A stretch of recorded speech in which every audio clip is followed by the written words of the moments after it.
Olá pessoal, bom dia, boa tarde, boa noite, boa madrugada. Chegamos na metade do nosso curso. Espero que você esteja gostando, espero que esteja servindo para você de alguma forma, seja na atuação da sua prática profissional, seja na parte teórica mesmo. E o conhecimento, ele, às vezes a ignorância é uma bênção, mas o conhecimento é mais uma bênção do que a ignorância. Então eu espero que você esteja gostando e espero que esteja dando para aprender um pouco mais, para reciclar um pouco mais, para relembrar um pouco mais assuntos tão importantes que a gente aprendeu há muito tempo. Bom, aula de hoje, o que é que a gente vai trabalhar? A aula de hoje a gente vai trabalhar sobre o livramento condicional. Lá na parte que eu falei sobre a execução da pena de multa, a gente estudou um pouco sobre a teoria geral da pena. E vocês devem ter percebido que uma das finalidades da aplicação da pena no Brasil é exatamente a ressocialização do apenado. A ressocialização é um tema muito divergente, até porque ressocialização, esse prefixo ré, significa que alguém foi socializado e ele deixou de ser e agora a gente está tentando ressocializar. Só que com as condições que o Brasil dá, principalmente para a população mais pobre, como é que pode dizer que uma pessoa que nasceu na favela, sem nenhuma estrutura do Estado, do governo, sem direito à saúde, a lazer, à educação, à moradia, sem direito nem a saneamento básico, como é que dá para dizer que uma pessoa dessa foi socializada? Discussões à parte, o fato é que, pelo menos no plano teórico, uma das finalidades da aplicação da pena aqui no Brasil é a ressocialização. E para ressocializar o apenado, a pessoa que está cumprindo pena, a legislação penal, processual penal, de execução penal, traz vários benefícios para essas pessoas, como, por exemplo, a progressão de regime, a saída temporária, a permissão de saída como um todo, ou então mesmo o livramento condicional. Então, o que seria o livramento condicional que foi objeto de alteração do pacote de crime? O livramento condicional é exatamente a possibilidade de você poder cumprir parcela da sua pena, o restante da sua pena, fora do presídio.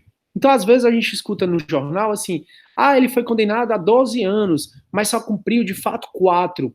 Bom, não é que ele cumpriu de fato 4. É porque o livramento condicional, a depender da pena, a depender de se você cumpre outros requisitos, se você cumpre parte da pena, você pode cumprir uma pena fora. Por exemplo, tem crimes que exigem que você cumpra 1/3 da pena. Outros crimes que você exige que você cumpra metade e outros que você cumpre 2/3 da pena. Bora pegar, por exemplo, um crime que exige que você cumpra só 1/3 da pena. Então, eu fui condenado por furto em concurso material, minha pena foram 12 anos. Unificou minha pena dos crimes de furto, que eu fui condenado, e minha pena ficou 12 anos. Bom, o juiz me condenou a 12 anos, somando todas as minhas penas, eu tenho que cumprir 12 anos. Contudo, o livramento condicional, no caso do furto, entre outros requisitos, exige que eu cumpra só 1/3 em pena privativa de liberdade. Se for regime aberto, semiaberto ou fechado. Mas eu estou cumprindo pena, por exemplo, no presídio. Só um exemplo. E aí, se eu posso cumprir só 1/3 da pena, eu cumpro 4 anos se eu tiver bom comportamento penitenciário, se não tiver falta grave nos últimos 12 meses, se eu provar que posso prover minha subsistência por trabalho honesto fora da penitenciária, eu tenho direito ao livramento condicional. Então eu vou cumprir o restante da minha pena, no caso esses 8 anos, fora do presídio. É óbvio que o livramento condicional pode ter revogação, obrigatória ou facultativa. Aí eu retorno, caso tenha revogação do livramento, aí eu retorno para cumprir o restante da pena no presídio mesmo. Mas veja, então, que o livramento condicional é um benefício que é dado para o preso dizer assim, preso, tua pena é 12 anos, cara, mas se comporta, faz tudo direitinho, que tu vai conseguir sair daqui antes e cumprir o restante da tua pena fora do presídio. Bom, bem ou mal, gostando ou não, o fato é que esse instituto existe, que é o livramento condicional. E ele foi um dos objetos de alteração do pacote de crime.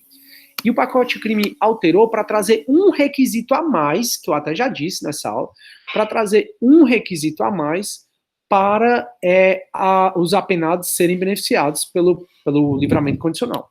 Bom, e aqui a nossa aula 6, livramento condicional. Como você já sabe, eu segui sempre esse padrão.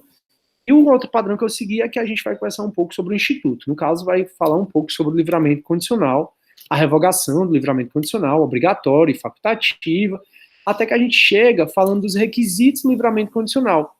E entre os requisitos, o pacote de crime, ele alterou a redação, incluiu mais um requisito do inciso 3º, como está destacado aqui. Como é que era a redação anterior e como é a redação agora? Basicamente, a mudança do inciso 3º foi para inserir esse requisito do inciso terceiro, a linha B, que é exatamente o indivíduo só vai ter direito ao livramento condicional se ele não tiver cometido falta grave nos últimos 12 meses. Bom, essa é a principal alteração.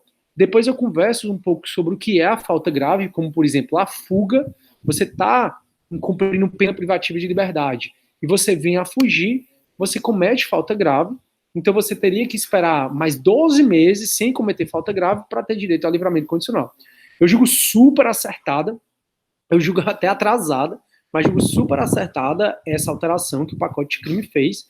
Eu espero que você goste de revisar um pouco sobre as questões de livramento condicional, questões que muitas vezes a gente não aprende tanto, né? Enfim, fiquem com Deus. Se vocês precisarem de mim, eu estou totalmente à disposição. Tá bom, turma? Tchau, tchau.